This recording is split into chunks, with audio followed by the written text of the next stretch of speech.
It's Sunday. Or maybe it's not Sunday for you if you're tuning into the recording, but welcome. Welcome to Sunday or Weekly Insights. My name is Sabrina. I am a mindfulness instructor, a meditation instructor. I teach inner work, which is explaining the mind, the body, thoughts, emotions, energy, and what goes on the inside so we can better navigate the world around us. And Weekly Insights is something that I've recently begun. I used to do it a couple years ago, and I brought it back. And it's essentially me recounting some of the lessons that I've learned, that I've had to go through, whether it was physical, spiritual, emotional, through the week before, and doing my best to share that in a format that can reach the masses, or at least the people tuning in a way that resonates with them, resonates with their heart center. And if you are someone that's in a place where you're ready and you're willing to do the work, you're ready and you're willing to face some uncomfortable unpleasantness within you, then you are in the right place. So today's intention, or I should say, the topic of today, we're going to be focusing on, I actually wrote it down this time because I'll be going off track. I don't want to do that today. So the things that are really on my heart and my mind are autopilot versus mindfulness, dropping expectations, and understanding how expectations are a two-way street. I think this is going to be a lifelong lesson. I think this is going to be something that, like, forever and always I come back to, and I'm like, oh yeah, I knew that. Falling into that ego trap again of expecting, right? So I really want to touch on that too. And the third one is being okay with change. Being okay with change. And hopefully I'll do a pretty good job of tying all of this in together. So my eyesight is going to be changing a little bit because I'm live on Instagram, but I'm also live on YouTube. I'm doing my best to like look in the center, but that's confusing because I feel like I'm not looking at anyone. So yeah, I just want to take a moment to start by cleansing the energy, cleansing the space. Have my sound bowl here, and I'm just going to ring this one time. And with this sound bowl, I just want these intentions that we're going to be talking about, our presence, and any energy that we might be holding on to. I just want to be with that right now. And I invite you to be with whatever it is you're holding on to, whatever it is you're feeling, going through, and taking a moment to just be still with yourself.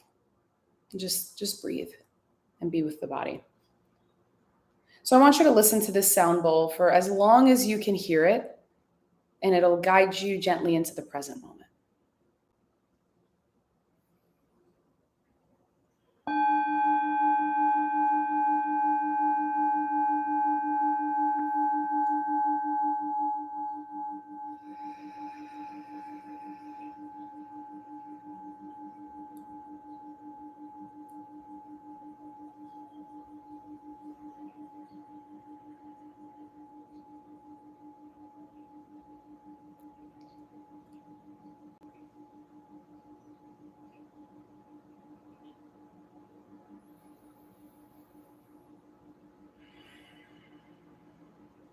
Welcome to the here and now.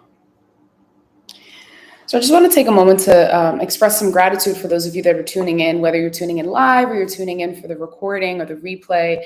I really appreciate your presence, and I appreciate you putting in the work, putting in the inner work that only you can do for the things that only you know how badly you want, how much you've gone through, how much you're holding on the inside. Like, this is truly work that only you will ever be able to do because it's inner work, and you're experiencing it. It's your life inside. It's your thoughts. It's your physical sensations. It's your emotions, your desires, your struggles, your challenges.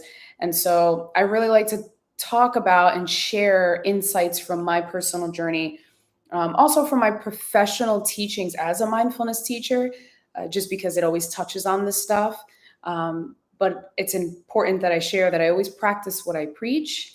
And if I don't, then I catch myself not practicing what I preach, and then I come back to it. So this is me sharing what has been the most impactful practice of last week. So I don't know about you, but for these past few weeks, I mean, the energy is erratic.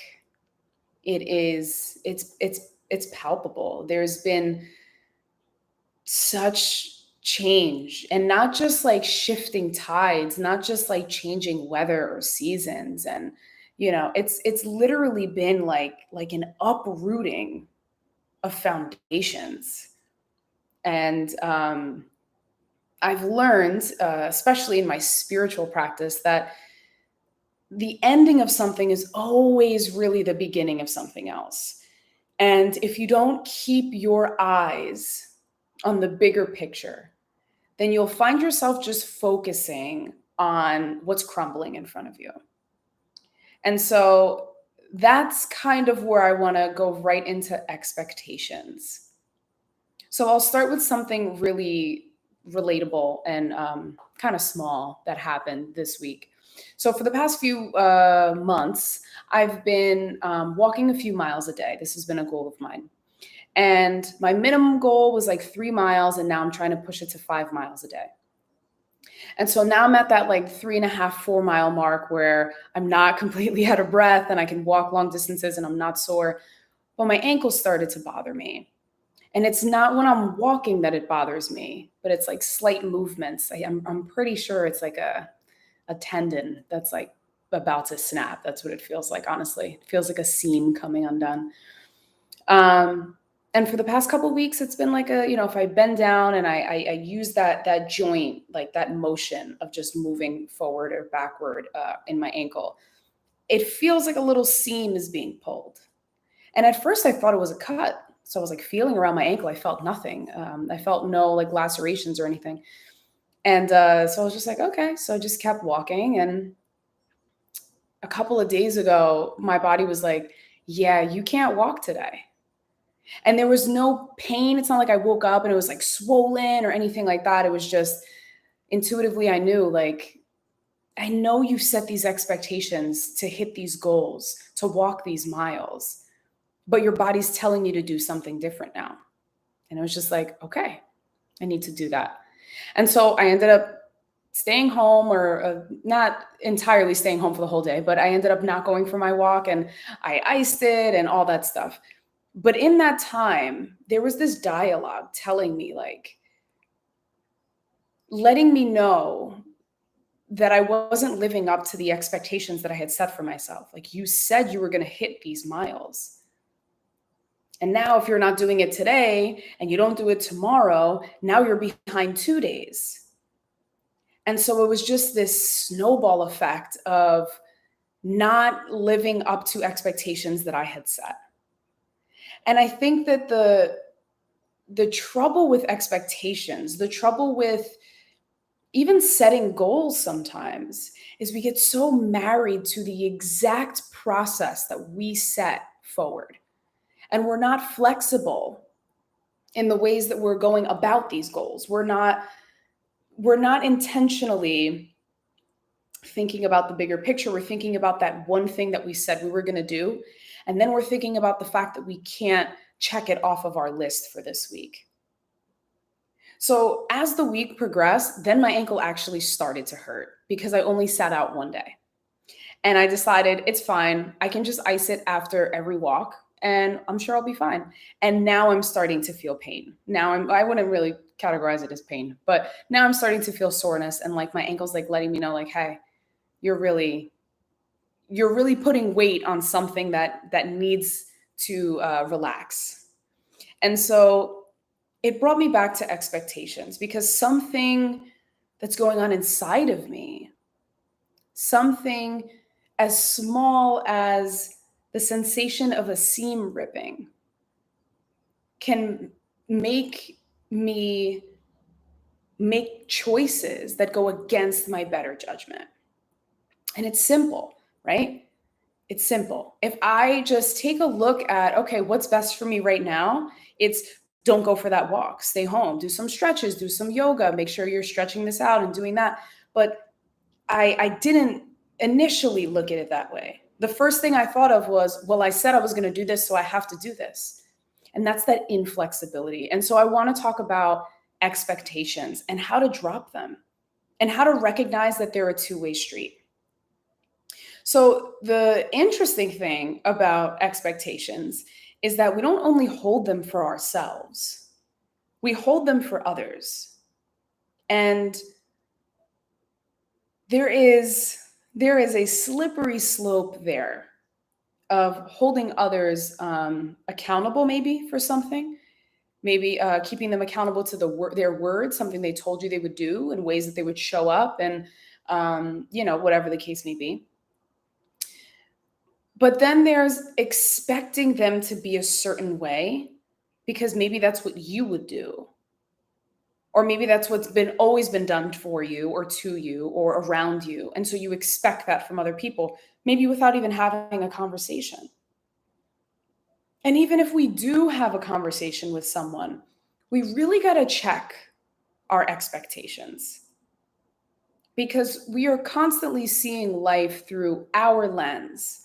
And our lens is, it's created by different our lens is created by different memories and experiences and beliefs. And two people can be looking at the same exact scenario, the same exact circumstance, but they can see it completely different because their upbringing was different, or their environment is different, or their belief system, which is always, always, always what it comes back to. If you got one person that is coded in fear and one person that is coded in love, that fearful person is going to seek out things that perpetuate more fear. And they may do it in a way where it looks like they're protecting themselves. They're seeking problems, right? They're seeking obstacles because they know it's out there, because fear is telling them that it's out there. And then those people that are coded in love, they're going to look around and they're going to see possibilities and opportunities and solutions. They recognize and they accept and acknowledge that there are problems, but they're not looking for the problems. They're looking for a way through them, over them, around them. What's after the problem, right? And so we're always looking through our lens. We're always looking at life through our personal lens. And so getting in touch with the expectations that you're setting, not just for yourself, but for those in your life, for those around you, for those that you are closest in relationship with, it'll really give you some insight on just how much suffering you may be inviting into your experience unknowingly. Because we could really attach, or connect, I should say. We can find a connection between what is causing us suffering right now and an expectation that we've placed upon ourselves or someone else in our life. I mean, it's like almost every single time. If you're going through something, if something happened to you, right? If that's how you're defining it, if something in your life happened to you, if someone hurt you, if something didn't go right, chances are there's an expectation that it should have gone a different way, that another person should have treated you better or differently. And we have this ideal version in our head of the way that it should have played out. And the more we get like our nails and our teeth gnawing into a narrative of should, the further away we get from reality, the further away we get from what's best for us, the further away we get from alignment. And if you are misaligned, then it doesn't really matter what goals you set for yourself. If you're misaligned, it doesn't matter what you think should have happened. That didn't happen. And the issue with misalignment is most of the time, we're not in the present moment. Presently, we are misaligned, but our thoughts are somewhere else. And so if our thoughts are somewhere else, you can probably link some expectations into that too. And there's a story going on in our mind about the way that things could have played out, should have played out. In this narrative world that we're creating stories about what we would have loved to have happened, or what would have been easier if it happened, what would have been a better way to respond to something. And if we're constantly focusing on this story of the past, on circumstances that we really can't control, then we're burning energy. We're wasting energy on people and on places and on stories that aren't really going to make a difference for us right now. So let's talk about how expectations are a two-way street. If you have expectations for yourself, then you obviously are going to have expectations for other people, and vice versa. And so it's not as easy just to say, drop all expectations. But when you notice that you're clinging to them and you're gripping so tight that you're holding on to a story rather than reality, you're holding on to opinions rather than facts, you're holding on to the way that you believe in your mind things could have gone or should have gone or need to go, rather than accepting and acknowledging and being open enough to understand the way that they are going right now. When you find yourself holding on to what isn't and pushing away or resisting what is, it's time to drop expectations because they're not serving you. And expectations and standards, that's like a whole other topic. They're so close together, right? We can have expectations in a friendship because we've spoken about that. You know, we have trust for someone. We expect them to uphold that trust. That's a standard in our friendship. But if they don't, we have to recognize that they didn't, instead of getting stuck in that loop of, well, you should have. Because if we get stuck in that loop of what should have happened, we're just perpetuating more suffering. We're perpetuating more stress, more of what we didn't want in the first place. We're keeping it around. We're holding it tight. And by showing it attention and showing it energy and investing our energy into thinking about it over and over and over again, we are not choosing to pay attention to what's happening right now. Because there are things that can be repaired. But if we're so focused on how it didn't go our way, if I was so focused, like I was in the beginning of this week, about how I just need to keep hitting these goals. I said I was going to walk X amount of miles a day. I need to keep going. I'm not going to stop until my ankle is like swollen and my body tells me not to. When I found myself in that position, it was all rooted in expectation. And I found myself going down a path of, yeah, you're going to cause yourself some pretty serious suffering. Or you could take a step back. You can manage your expectations. You could recognize that the situation has changed now and that your body is telling you to chill. It doesn't have to get to crisis mode in order for you to stop. We can actually avoid crisis mode if we just take a little break. We do a little research on this. Exercise, we elevate, we ice. But if I continue to ignore what was happening and I kept focusing on what should have been happening, then I would have blew it for myself. I would have made it worse. I would have caused my own suffering. And so expectations are a two-way street. And that leads us into change, being okay with change. There's another thing that happened. There's a lot of things that have happened these past couple of weeks. It's been intense to say the least.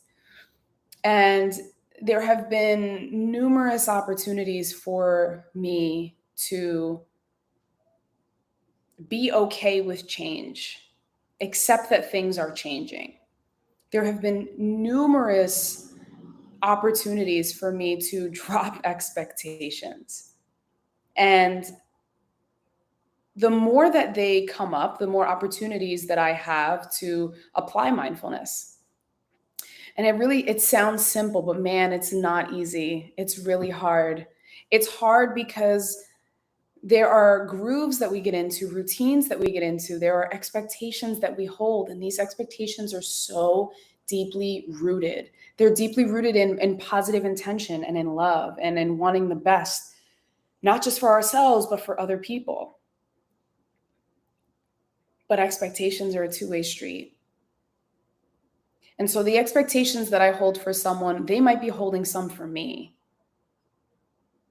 And it's kind of like an example that I'll use is very similar to what I'm going through currently. And it's being this version of yourself for so long that it's not spoken about. It's not something that needs to be talked about. It's understood at this point. At this point, it's something that's widely accepted. It might even get to a point where you say, this is who I am, right? But if one day you wake up and you realize that who you are is not, or this version of you that you're identifying with is not in alignment with your best. It's not in alignment with the very best version of who you can be, your higher self. It's not in alignment with your higher purpose. And that's going to be different for everyone. Maybe you find yourself burning out. Maybe you find that you're selling yourself short. Maybe you find there's lack of trust in yourself or in others. Maybe you find, that emotionally you're not strong with yourself or with others. Whatever it is that you find, you don't need permission to change. You can just do it. You can just change. And you can find your way into alignment again. And alignment is when your mind, your thoughts, your body, and your emotions and your energy, your feelings, when all of that stuff is on the same page. When you're thinking positive thoughts and you're taking positive actions with your body and you're feeling positive emotions and you're experiencing positive circumstances, that's alignment. And there's going to be times when you're doing the right things with your body, but your thoughts are negative. Or you're trying your best to think positively and you're taking the right actions and you are doing the best that you can to manage your emotions, but your support system, the environment around you is draining your energy or it's dragging you down. If you're anything like me, you feel the energy around you. So you might have some energy vampires, people that love your vibes. And so they just like come when things aren't great for them and they just suck you dry. So like there's always going to be something that's going to pull you out of alignment. And that goes back to fear versus love. There's always going to be something pulling you out of alignment. The fearful surrender to it and say, well, I mean, this took me out of place. I was doing the best I could, but my environment wasn't supporting me. So here I am. And those consumed with love and have a clear vision of what it is that they want, where they're going, and they're seeking solutions rather than problems. They're going to see that, wow, my energy's really been drained. What can I do about that? How can I get myself back in alignment? It's all about the questions we ask, right? And I think I spoke about that in the last, or maybe 2 lives ago. I don't know. But the why versus the how. Instead of why me, asking how can I get through this? How can I feel better? How can I find solutions? And so I don't want to get off track because I love that conversation too, but that's not what I wanted to talk about. Let me take a minute and breathe.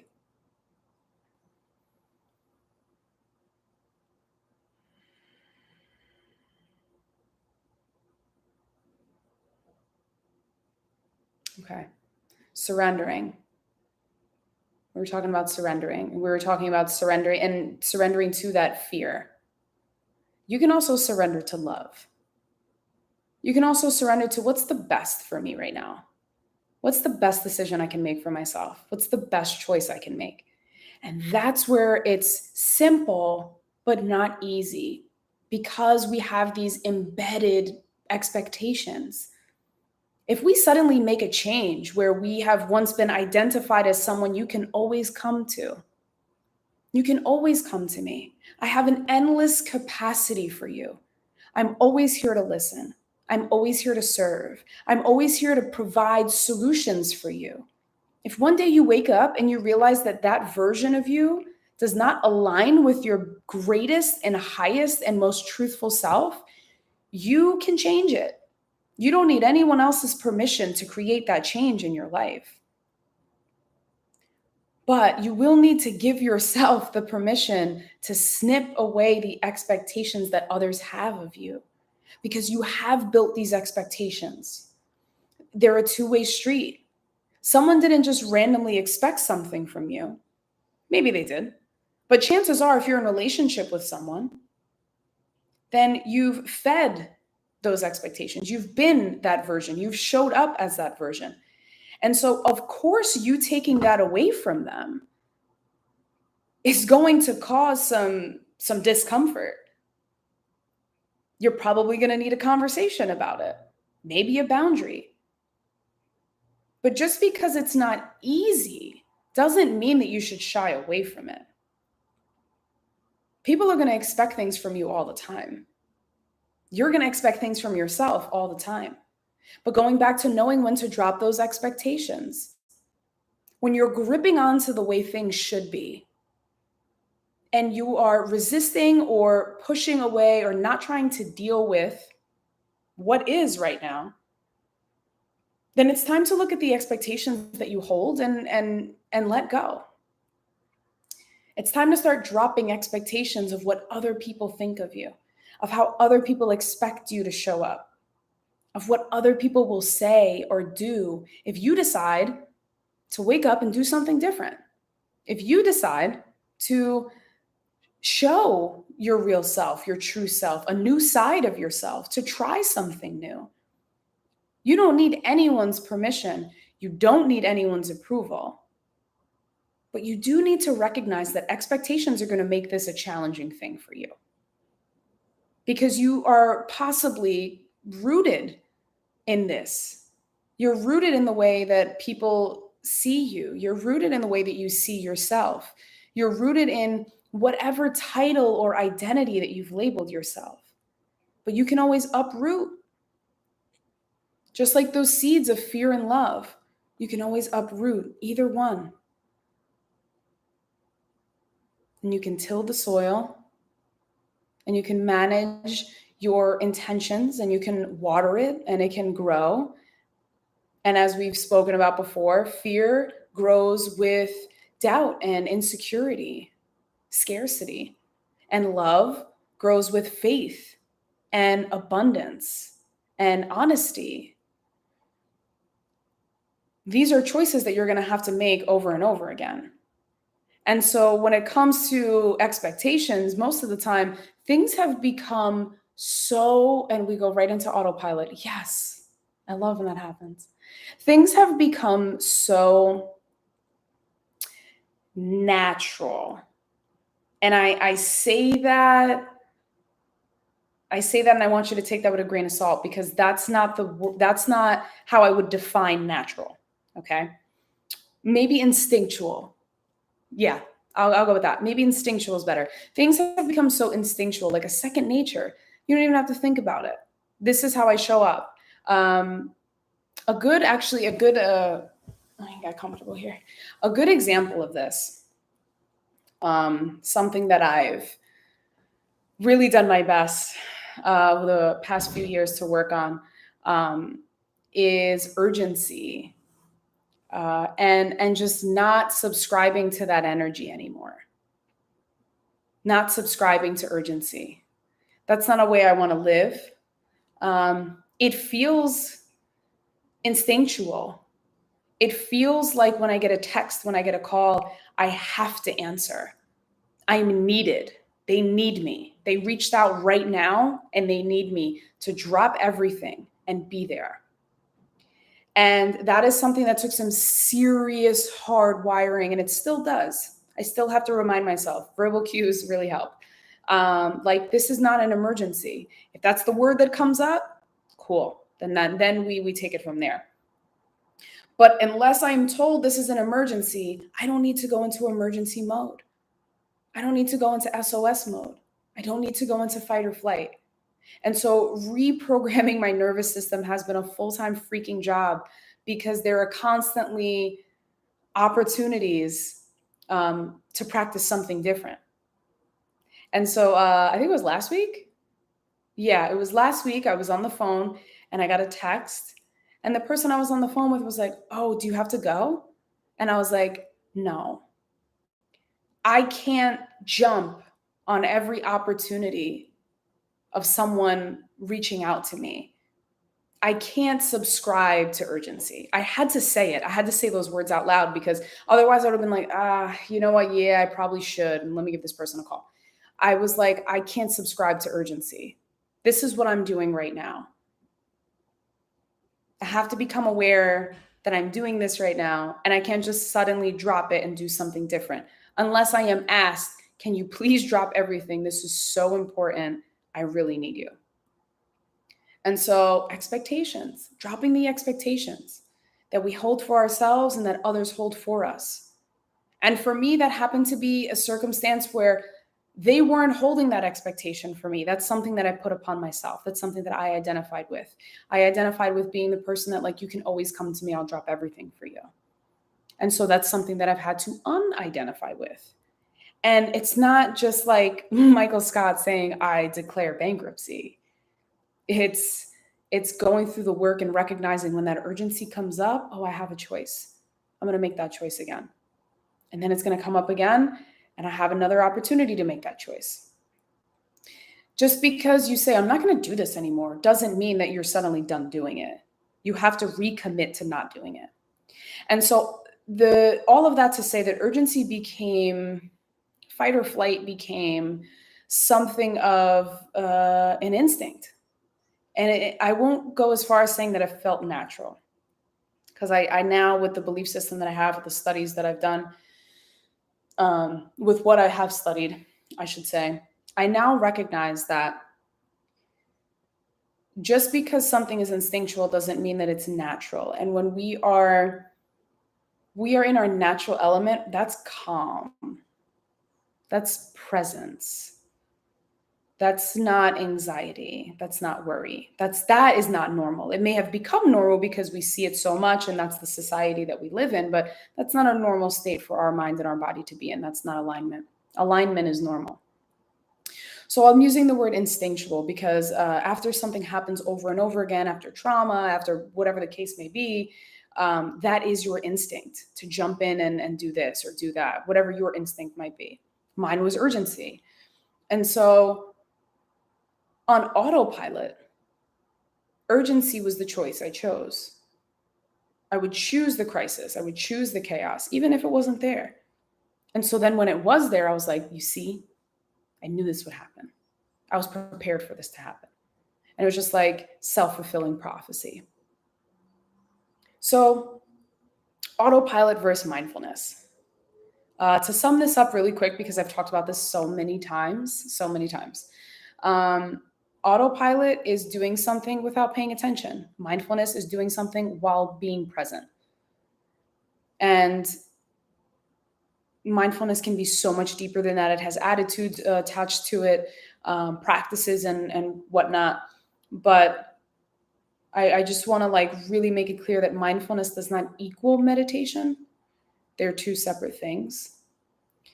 There is a mindfulness meditation that is a practice, but mindfulness in itself is to pay attention. Autopilot is turning off your attention. And so something as simple as brushing your teeth in the morning or getting in your car and driving to the store, these are things that, we don't pay attention to. If you have a push start or putting the key in the ignition and changing the mirrors, like these aren't things that we're like consciously doing all the time. That's autopilot taking over because we've done it so many times. The mind and the body are just like, we got this. You can focus on something else. And autopilot is not a bad thing, but it's important to recognize just how much you're tuning out of your life. Because when you recognize that you're tuning out of your life, you'll notice that there are areas that you haven't tuned into in quite some time. For me, urgency or expectations. And I don't recommend waiting to tune into your life when things are changing.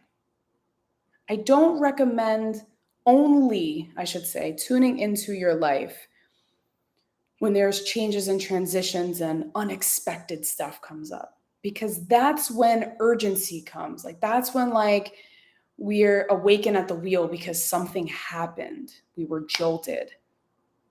And given the chances are that if you're jolted, you're kind of going to panic a little bit. And you're not coming into a natural state of presence or peace to ask okay, what's going on? How do we fix this? How do we move about, how do we go through this? Chances are if you're jolted and something hits you unexpectedly or change occurs and you're awakened from that autopilot, you may not choose mindfulness because you haven't been practicing mindfulness. You haven't been practicing paying attention. And so if something, unexpectedly grabs your attention, you probably won't be mindful of it as your first instinct. Your instinct may be to worry. Your instinct may be to stress, to jump into that chaos or crisis mode, or how do we fix this? Whereas with mindfulness, you ask what's going on?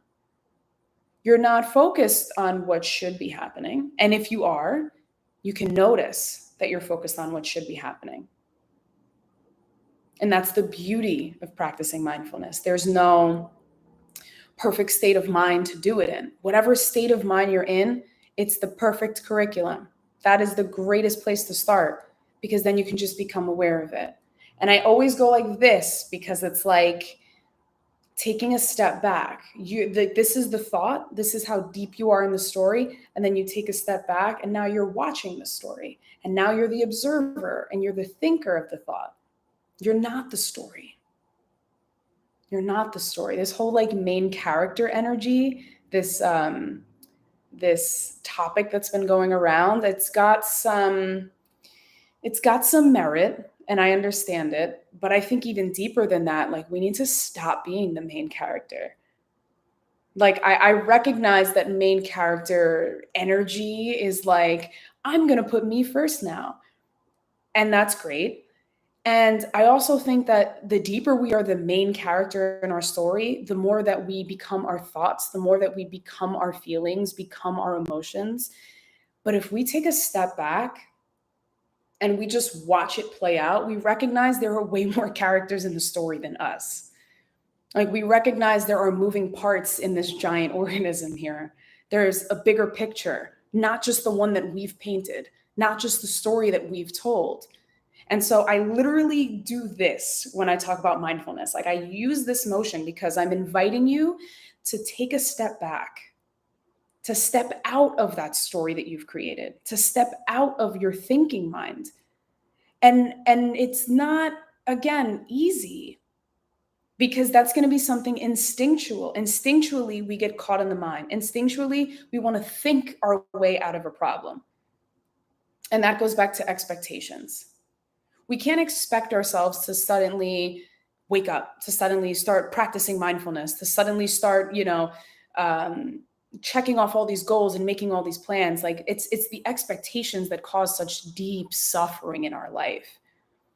But if we just wake up and recognize where we are, we can become mindful of where we are, of how we are, of what's going on. And we can learn to be with it, rather than push it away, rather than focus on what should have been. We can learn to be with it.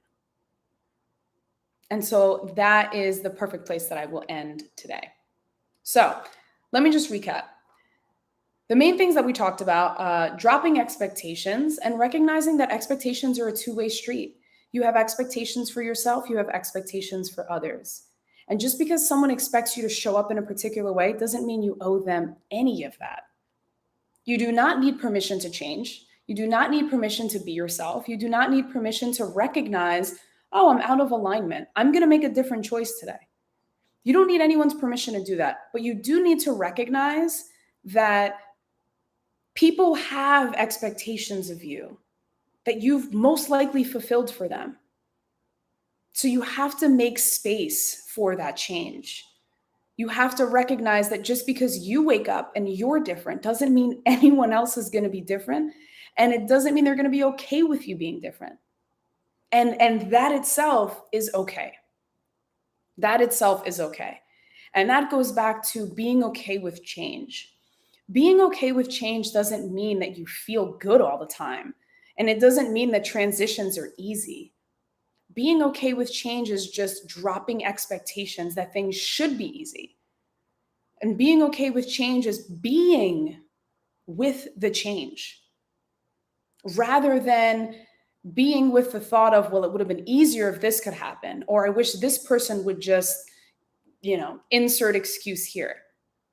To be okay with change is to first and foremost be with what is, not what you wish could be, not what used to be, not what will be one day.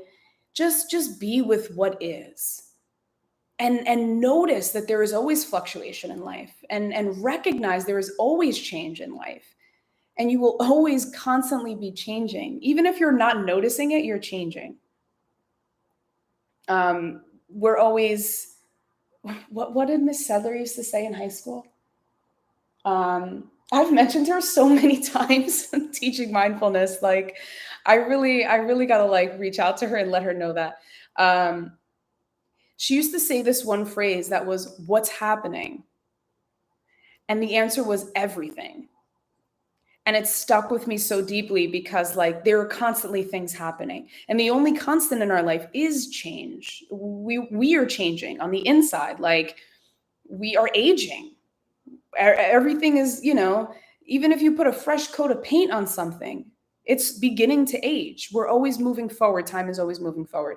There's always change.